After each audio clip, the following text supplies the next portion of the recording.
10년간의 결혼 생활을 마무리하고 2년 전 이혼해 혼자서 아이 키우고 있는 돌싱맘입니다. 혼자 힘으로 돈 벌고 살림하고 자식까지 키우는 게 여간 쉬운 일은 아니네요. 그래도 이 이혼을 후회해 본 적은 한 번도 없습니다. 아들이 이따금씩 아빠가 보고 싶다고 칭얼댈 때는 있는데 그때 미안한 마음이 드는 것만 제외하면 말이죠. 만약에 제가 가정을 지키겠답시고 이혼하지 않고 시댁이 원하는 대로 다 해줬다면, 꾸역꾸역 억지로 참고 그렇게 살면서 버텼다면, 모르긴 몰라도 혈압 때문에 뒷목 잡고 쓰러져서 제 명에 못 살았을지도 모르겠네요. 제 인생을 돌이켜보면 썩 순탄한 편은 아니었습니다. 과거 아버지께서 빚보증을 잘못 써는 바람에 멀쩡했던 집안이 한순간에 폭삭 주저앉아 버렸거든요. 지금은 어떻게 잘 이겨내서 평범하게 지내고 있긴 하지만 제가 결혼할 때만 해도 저희 집에서 그 어떤 지원을 기대할 만한 상황은 아니었습니다. 반면에 시댁은 저희 집과는 다르게 어느 정도 여유가 있는 집이었습니다.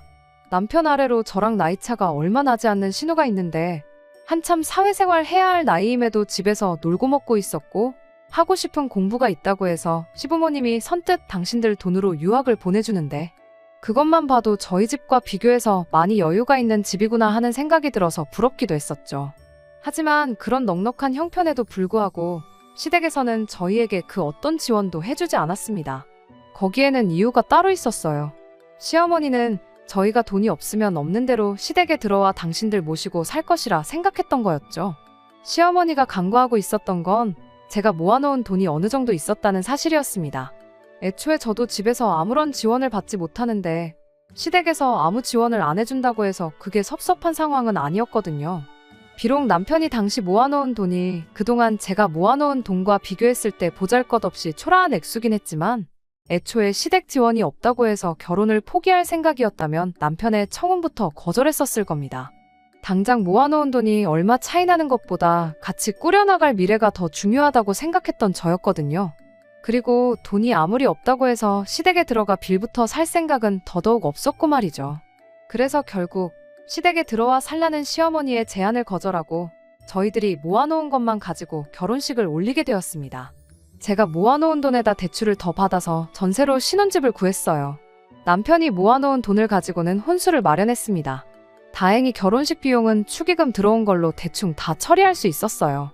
그 와중에도 조금이나마 아껴보겠다고 신혼여행도 KTX 타고 경주로 짧게 다녀왔습니다. 한 번밖에 없는 신혼여행을 국내 여행으로 퉁치는 게 아쉽긴 했지만 해외여행은 나중에 자리 잡고 나서도 갈 수도 있는 거였으니 당장 아쉬운 마음은 뒤로 하기로 했죠. 아무래도 어릴 적에 빚보증 때문에 이 꼴 저 꼴 다 보고 자랐다 보니 경제적인 어려움 없이 아이 둘 키우면서 평범하게 잘 사는 가정을 꾸리는 게 제 꿈이었어요.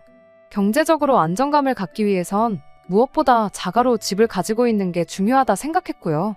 당시 남편은 이런 제 꿈을 존중해줬고 긴축하며 살아본 적은 한 번도 없었을진데 경제권을 저한테 넘겨주고 저한테 맞춰서 살아줬습니다. 용돈도 최소한으로 타서 쓰고 그 좋아하던 술도 끊다시피 하면서 저를 도와줬었죠. 결혼 첫 해의 여름이 굉장히 더웠던 걸로 기억되는데 그때 에어컨도 없이 선풍기 2대로 여름을 보냈어서 더 기억에 남는 것 같습니다. 그렇게 허리띠 졸라매며 사는 와중에도 사랑은 싹튼다고 결혼 2년차가 되던 해에 첫째 아이를 갖게 되었어요.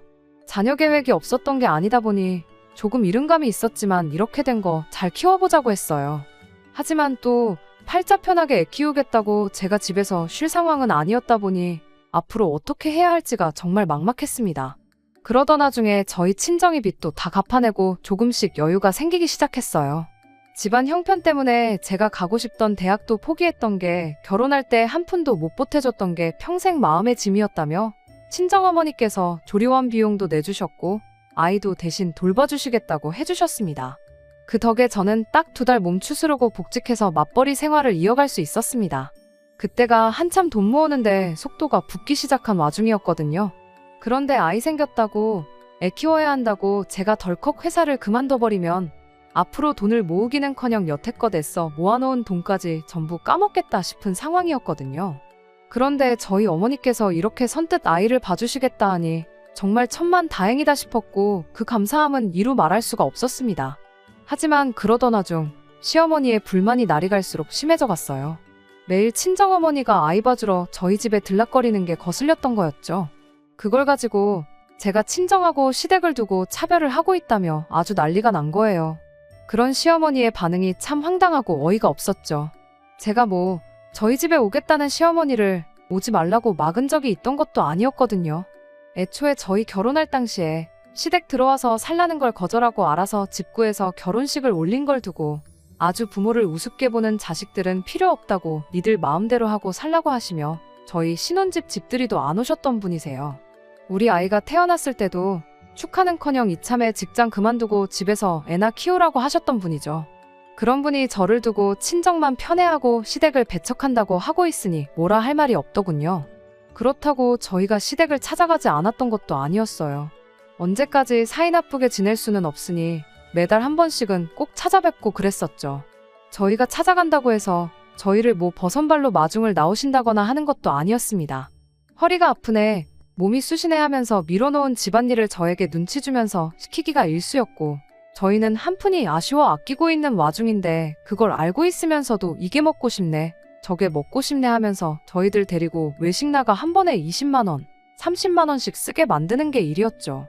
계산할 때가 되면 그깟 외식비 얼마 나온 걸 가지고 손을 바들바들 떨고 있느냐며 그렇게 돈을 아끼고 싶으면 시댁에 들어와 사는 게 맞지 않느냐고 빈정대질 않나?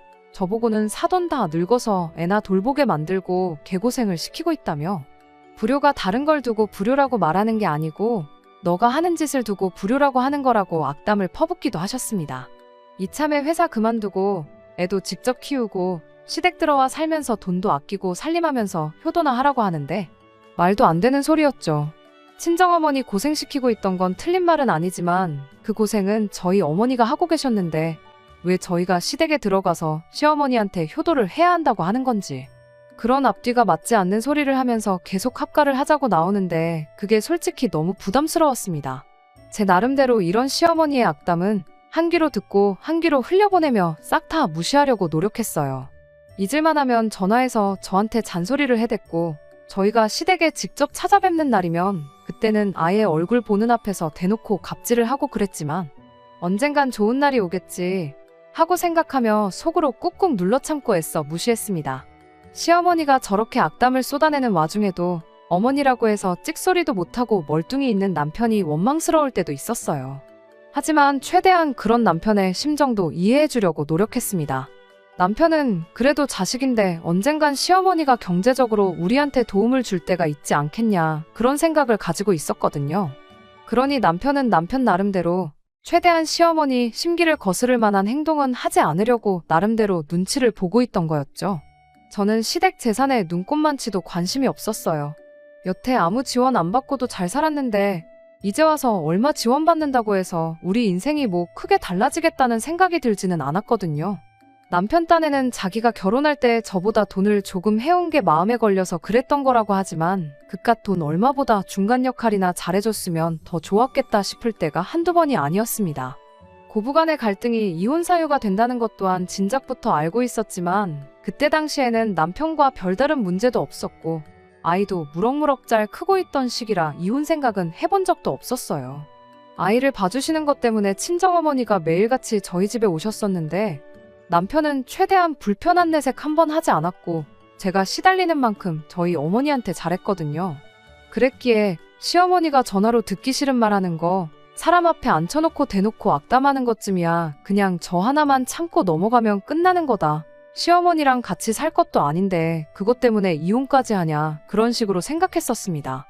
그렇게 세월은 흘러 저희 결혼 생활이 8년 차에 접어들 때쯤 대출을 더 받아야 하긴 했지만 결국엔 그렇게 원하던 집을 갖게 되었습니다. 당초 저희가 세웠던 계획보다 그리고 저희가 모아놓았던 돈을 생각해보면 조금 무리한 감이 없지 않아 있었어요. 아이가 학교 들어갈 나이가 가까워오니 싫어도 신경을 쓸 수밖에 없더라고요. 요즘 애들이 친구가 전세 살고 빌라 살고 그러면 그걸 가지고 애들끼리도 서로 무시하고 등급을 나눈다는 이야기를 들으니 더더욱 그냥 넘어갈 수가 없었어요. 그토록 바라던 집도 갖게 되었고 저도 남편도 나이가 먹어가면서 경력도 쌓이고 월급도 넉넉하게 오르면서 경제적으로는 여유가 많이 생겼어요. 여전히 대출을 갚아야 하긴 했지만 결혼 초랑 비교해보면 정말 장족의 발전을 이뤄낸 셈이었죠. 이런 저희를 장하다고 칭찬해줄 법도 한데 시어머니는 이번에도 또 합가할 생각은 안 하고 집을 샀다며 집들이에 참석조차 하지 않으셨습니다. 그러던 중 시댁에서 일이 터지고야 말았어요. 안 그래도 며느리인 제 앞에서만큼은 사람을 잡아먹을 기세로 날카롭게 굴던 시어머니였는데 언젠가부터 그 공격성이 날이 갈수록 심해지고 있다는 걸 체감하고 있을 때쯤이었죠. 그때쯤부터 시어머니가 저한테 했던 말을 또 하고 방금 꺼낸 말을 기억도 못하고 그러는 일이 잦았어요. 한 번은 식사 준비한다고 가스불을 켜놓았다가 냄비째로 태워먹고 아주 위험한 상황이 될 뻔한 적도 있었고요. 그렇게 깜빡깜빡하는 모습을 보게 되니 아무리 저한테 못되게 굴던 시어머니라고 해도 그냥 지나칠 수는 없더라고요. 시어머니한테 병원에 좀 한번 같이 다녀와 보자고 설득을 했지만 시어머니는 오히려 그런 저를 두고 멀쩡한 사람을 치매 환자를 만들고 있다며 입에 담기도 힘든 말을 퍼붓기까지 했습니다. 저도 그러려니 하고 포기할까도 했지만 자꾸만 그 증상들이 마음에 걸려서 그냥 넘어갈 수가 없었어요. 그래서 시아버지도 설득하고 남편도 설득하고 심지어 미국에 체류 중인 신우한테도 연락을 해서 시어머니 마음 좀 돌려달라고 부탁을 했죠. 기나긴 설득 끝에 결국 시어머니를 모시고 병원에 다녀올 수 있었습니다. 결과는 제가 우려했던 대로 치매였어요. 다행히 비교적 초기에 발견된 상황이라 약물 치료를 시작하면 상태가 호전될 수 있으니 크게 걱정 말고 일단 상황을 지켜보자는 이야기가 나왔습니다. 그렇게 앙칼지던 시어머니가 자꾸 초라하게 보이더군요. 하지만 안쓰러운 마음도 잠시였어요. 아무리 치매 판정을 받았더라도 며느리를 부려먹어야겠다는 마음은 까먹지 않으시더라고요. 오히려 치매 판정을 받은 이후부터는 매일같이 퇴근 시간마다 전화를 해서 네가 나 대신 네 시아버지 밥 좀 챙겨다오 하면서 저를 본격적으로 부려먹으려 들기 시작했어요. 집안일이 잔뜩 쌓여있는 건 기본 옵션이나 마찬가지였고요.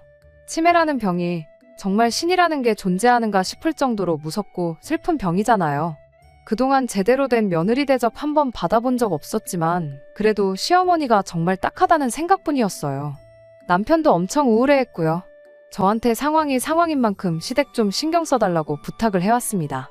매일같이 퇴근길에 시댁에 들락날락하면서 집안일을 해주는 건 불가능했지만 최대한 자주 찾아뵙고 신경을 써보겠다고 했어요. 남편은 납작 엎드려 절이라도 할 기세로 저한테 고맙다고 말해왔고요. 하지만 약물 치료가 어머님 상태를 호전시킬 수도 있다던 희망적인 그 말과는 다르게 시어머니의 증세는 날이 갈수록 더 심해져 갔습니다. 요 근래에는 화장실 실수도 종종 하기 시작했어요.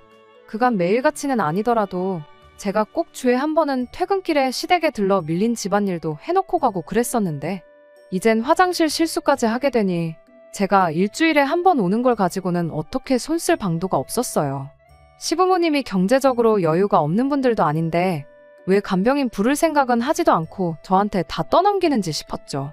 남편도 종종 한 번씩 시댁에 들러서 얼굴을 비추긴 했는데 저한테 시키는 것과는 다르게 남편한테는 그 어떤 집안일도 시키지 않는 것처럼 보였습니다. 한참 그렇게 정신없이 살고 있던 와중에 제가 또 아이를 갖게 되었습니다. 아이 둘 낳아서 행복하게 잘 사는 게 제 소원이긴 했지만 사실 당시에 하나 키우는 것만으로도 벅차서 둘째 계획은 거의 포기 상태나 마찬가지였었어요. 조심한다고 했는데 난데없이 아이가 생겼으니 정말 당황스러웠죠. 집을 이사하면서 대출도 새로 받았고 저희 어머니한테 또 갓난쟁이부터 새로 한 명 더 키워달라 부탁드리기엔 너무 염치가 없는 거 아닌가 하는 생각을 하니 어떻게 말을 꺼내야 할지 고민이었어요. 다행히 저희 어머니께서는 둘째고 셋째고 낳기만 하면 당신이 다 봐줄 테니 그런 부분에 있어서 걱정은 하지 말라고 건강하게 출산할 생각만 하라며 저를 안심시켜 주셨어요. 친정어머니 덕분에 안심이 되긴 했지만 한편으로는 시댁엔 어떻게 이 이야기를 꺼내야 하나 싶었습니다. 그나마도 제가 주마다 한두 번씩 얼굴 비추고 집안일 도와드리고 그랬는데 이제 둘째가 생겼으니 앞으로는 그걸 못 해드린다는 말을 전해야 했으니까요. 시아버지의 반응은 제가 예상했던 그대로였습니다. 오히려 제 예상보다 더하며 더했지 절대 덜하지 않았어요. 시아버지한테서 치매 환자인 시어머니를 살펴야 하는 이 시국에 둘째를 갖는 게 말이나 되냐며 니들 지금 생각이 있냐 없냐는 잔소리를 들어야 했습니다. 그리고 애 가진 게 무슨 벼슬이냐고 네가 애를 가진 거랑 아픈 시어머니 돌보는 거랑 무슨 상관이 있냐는 소리를 하더군요. 네 시어머니도 신우 가졌을 때 남편 키워내면서 집안일도 다 하고 집안어른들 모시면서 다 해냈다는 말을 보태면서요. 그걸로 모자라 시어머니가 저렇게 된 게 저한테도 책임이 있다고 하면서 제 탓을 하더라고요. 진작에 처음부터 니들이 들어와 살면서 시어머니를 모셨더라면 어머님이 저렇게 되지 않았을 거라고요. 편하게 며느리 효도받으며 살아야 할 때에 떨어져 살면서 계속 고생시킨 장본인이 바로 저라는 소리였죠. 그러니까 이참에 더 늦기 전에 회사 그만두고 시댁 들어와서 시어머니 간호나 극진하게 해보라는데, 이야기 들어보니 어머님 고생시킨 건 다른 사람이 아니라 아버님이 제일 고생시킨 것처럼 보이는데, 제가 아니라 아버님이 어머님 간호를 해야 하는 게 맞지 않냐는 말이 목끝까지 차올랐습니다. 직접적으로 저렇게 말하는 대신에 저는 신우 이야기를 꺼냈죠. 자식도 안 하는 간병을 왜 자꾸 저한테 바라시냐고요. 두 분한테는 신우가 있지 않냐고. 신우가 미국 간 지가 벌써 10년인데 아직도 졸업장도 못 따고 학생 신분이지 않냐고. 당장 비싼 돈 주고 유학 간 결과물을 가져올 생각이 없으면 당장에라도 귀국시켜서 어머님 간병을 시키는 게 맞지 않냐고 했죠. 아니면 신우 뒷바라지 해줄 돈으로 간병인을 구하던지 요양원에 모시는 게 낫지 않냐고. 무작정 며느리한테 다 떠넘길 생각만 하는 게 아니고 현실적인 방안을 찾는 게 어머님을 위해서도 우리 모두를 위해서도 더 나은 방법이라고 말을 꺼냈죠. 합가 때문에 언쟁하러 찾아온 게 아니고 둘째도 생겼으니 앞으로 어머님 돌봐드리는 일은 더 이상 못한다고 말씀드리러 온 거라고 제 입장을 확실하게 전했습니다. 그런데 그때 옆에 있던 남편이 갑자기 한마디를 하더라고요.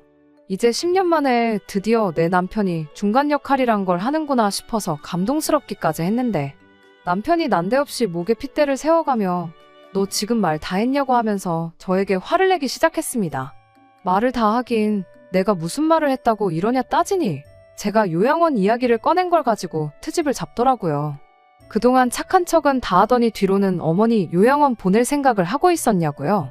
우리 엄마가 치매를 앓고 있다고 해도 지금 이렇게 멀쩡하신데 아픈 사람을 앞에다 두고 요양원을 보내라느니 어쩌라느니 말을 할 수가 있냐고.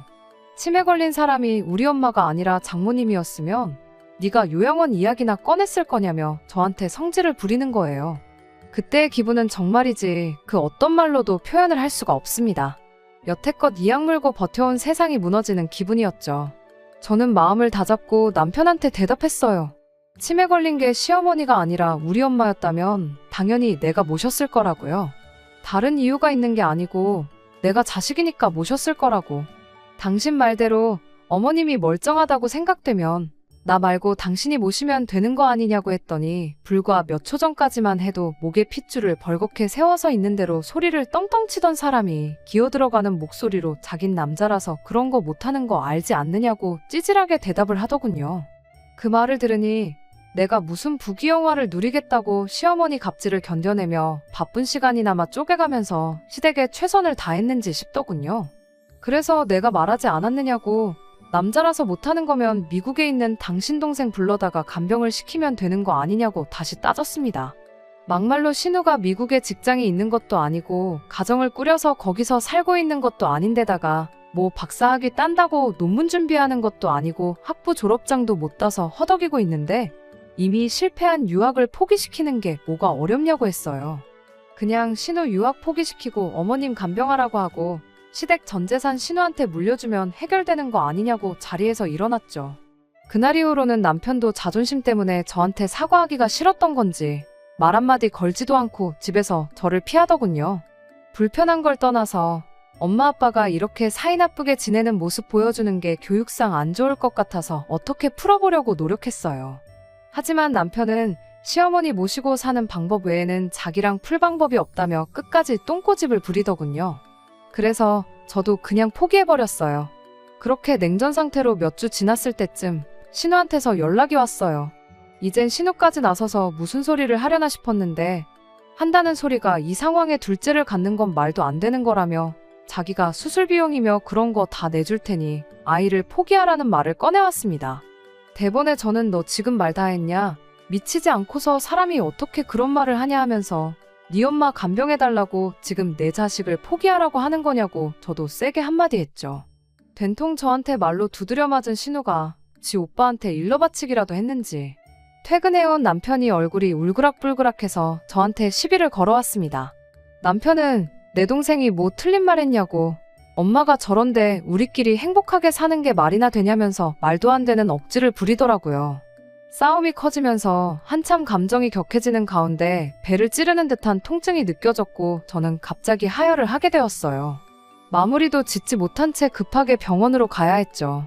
병원을 가는 길에 불길한 예감이 들었지만 제발 그것만큼은 아니길 기도했는데 결국 우리 아이는 세상 구경도 못 해보고 저와 이별을 하게 되었습니다. 그 와중에 남편은 어차피 이렇게 될 운명이었으니 이렇게 된 거라면서 시부모님과 합가는 언제쯤 하면 좋을지 몸 추스르면서 한번 생각해보라고 하더군요. 여태까지 함께한 세월이 무색하게 느껴졌죠. 이 자식이 그동안 알고 지내던 내 남편이 맞나 싶었어요. 평소에도 시부모님 돈 때문에 눈치나 봤지 그렇게 효자는 아니었는데 뭘 잘못 먹고 와서 저러나 싶더군요. 저는 아무 대답도 하지 않았고 그냥 멍하니 남편을 바라만 보고 있었습니다. 남편도 눈치가 있으니 뭔가 안 좋은 낌새를 눈치챈 건지 병원비랑 그런 건 신우한테 보내달라고 할 테니 일단 그런 부분은 걱정하지 말라고 말하며 도망치듯 병원을 빠져나갔어요. 퇴원하고 집에 돌아가는 길에 저는 구청에 들러서 이혼 서류를 챙겨서 왔습니다. 그리고 그날 저녁 남편한테는 퇴근하면 시댁으로 오라는 말 한마디 남겨놓고 혼자서 이혼 서류를 작성하기 시작했죠. 아이를 친정에 맡겨두고 남편 퇴근 시간 맞춰서 시댁 앞에서 남편이 오길 기다렸습니다. 남편이 시댁에 들어가는 걸 보고 저도 그제서야 시댁으로 따라 들어갔고요. 들어가자마자 다른 그 어떤 말도 꺼내지 않고 시아버지와 남편 앞에 준비해놓은 이혼 서류를 집어던졌어요. 제가 집어던진 게 이혼 서류인 걸 알게 된 시아버지와 남편은 아무리 그래도 그렇지 이혼까지 하는 건 아닌 것 같다며 그제서야 제 눈치를 보며 저 자세로 나오더군요. 애를 아빠 없이 크게 만들 생각이냐며 애를 생각해서라도 성급한 결정 내리지 말라고 그리고 오늘부터라도 다른 좋은 방법이 없는지 한번 알아보자고 저를 회유하기 시작했어요. 두 사람에게 나는 이미 마음 굳혔으니 그걸 돌릴 생각하지 말라고 했습니다. 이 집구석에 단 1분 1초도 있기 싫은데 이혼 서류 전해주러 온 거니 그렇게 알라말하고 저는 자리에서 일어났어요. 두 사람이 동시에 밖으로 나가는 저를 쫓아와선 또 우리 아이를 걸고 넘어지더군요. 아무것도 모르는 우리 손자는 무슨 잘못이냐고 너 같은 건 애엄마 자격이 없으니 애는 데려갈 생각하지 말라고 하더라고요.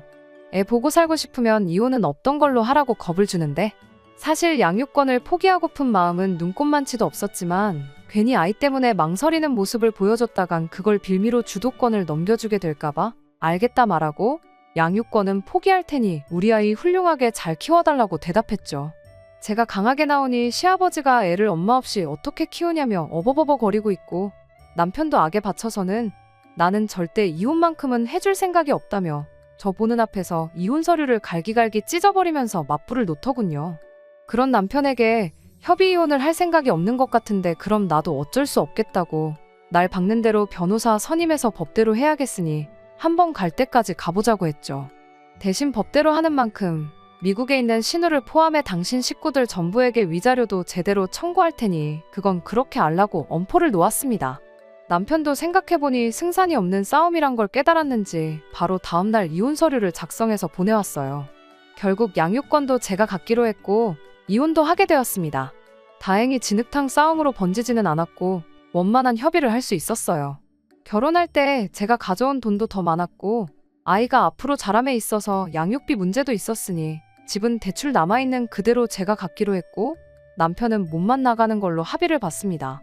그렇게 10년 결혼 생활에 종지부를 찍어버렸어요. 시작할 때 말했던 대로 혼자서 애 키우는 것부터 먹고 사는 것까지 힘든 일 투성이이긴 하지만 이 결정을 한 번도 후회해본 적은 없습니다. 그리고 얼마 전 우연찮게 남편의 지인을 마주치게 되면서 남편의 소식을 듣게 되었어요. 아이가 보고 싶다고 연락을 해올 법했는데 도무지 연락 한 통 오질 않아서 무슨 일이 있나 보구나 생각은 했었거든요. 시댁에서는 저랑 남편이 이혼하자마자 시어머니 간병을 할 사람이 없으니 결국 미국에 있던 신우를 불러내기로 했었다고 해요. 알고 보니 신우도 거기서 10년 동안 졸업장 하나 취득 못하고 학생 신분 유지하고 있었던 게 공부에 뜻이 있어서 그런 게 아니고 어떻게든 시민권자 남자를 만나서 결혼할 생각으로 뻐기고 있었던 거랍니다. 신우도 생각이 있으니 자기가 미국에서 10년 살았다는 것만 가지고 한국에서 먹고 살 가망이 없다는 걸 어렴풋이 알고 있었나 봐요. 거기에 치매 걸린 시어머니까지 모셔야 한다면 직장은커녕 결혼도 물 건너가겠다는 생각이었나 봐요. 그래서 어머니를 자기가 모시는 대신 시댁 유산은 전부 자기가 물려받는 걸로 하자고 제안했고 남편한테는 유산 포기각서를 쓰라고 강하게 나왔다고 합니다. 저희 결혼 생활 내내 남편이 시댁에 직접적으로 뭘 해줬던 건 며느리인 저를 부려먹는 것 말고는 전무했지만 남편은 그마저도 전부 자기 공 아니었겠냐며 여태까지 10년간 자기가 모신 게 있는데 어떻게 유산을 포기할 수가 있겠냐고 각서는 못 써주겠다고 나왔대요. 신우도 단호하게 그럼 오빠랑 아빠가 알아서 모시라고 한마디 했고 그 길로 가족들과 연 끊고 아예 미국에 눌러 살기로 했답니다. 남편과 아버님에겐 마지막 카드나 마찬가지였던 신우가 사라지고 나니 달리 선택지가 없어서 결국 남편이 시댁에 들어가서 아버님과 번갈아가며 밤낮으로 시어머니 간병을 하기로 했다나 봐요. 그런데 남편은 곧 죽어도 일하고 돌아와서 어머님 간병을 할 생각이 없었던 건지 일부러 퇴근도 늦게 하고 그러면서 모든 짐을 시아버지한테 떠넘겼다네요. 견디다 못한 아버님은 간병인을 구할 테니 남편 보고 간병인 비용을 대라고 나왔다 하고요. 남편 월급을 제가 뻔히 알고 있는데 지원금이 얼마나 나오는지는 모르겠지만 그 비용 빼고 나면 남편 월급에서 남는 게 거의 없을 거거든요. 그래서 간병인을 구하려던 계획도 무산이 되었고 어머님은 결국 집 근처 요양원으로 모시게 되었답니다. 그러는 과정에서 남편과 시아버지 관계도 소원해져서 결국 견디다 못한 남편은 그 집에서 독립을 해서 나왔고 지금은 회사 근처에 코딱지만한 원룸 하나 구해서 거기서 혼자 먹고 자고 살고 있다고 하더라고요. 사실 마음 한편으로는 시댁 식구들이 그동안 제가 얼마나 고생을 했는지 뼈에 사무칠 정도로 한번 직접 느껴봤으면 하는 바람이 있었어요. 시어머니도 오래오래 사셔서 더 오랫동안 시댁 식구들을 괴롭혀주셨으면 했죠. 그런데 제 이혼을 계기로 아예 온 시댁 식구들이 서로 연 끊고 뿔뿔이 흩어지게 되었다는 이야기를 들으니 이것도 나쁘지 않은 결과인 것 같아서 속으로 혼자 만족스러워했네요. 뿌린 대로 거둔다는 말이 괜히 있는 말이 아니구나 싶기도 했고요. 이따금씩 제가 너무했던 건가 괜히 죄책감에 시달릴 때가 있었는데 결국 저 꼴이 난 걸 보니 제가 정말 좋은 결정을 내렸다는 생각뿐입니다. 이제 마음에 걸릴 거 없이 저랑 제 아이 행복만 생각하면서 살아가야겠어요. 끝까지 들어주셔서 감사합니다. 오늘의 사연은 여기까지입니다. 구독과 좋아요, 알람 설정 부탁드리고 더 좋은 사연으로 다시 찾아뵙겠습니다. 감사합니다.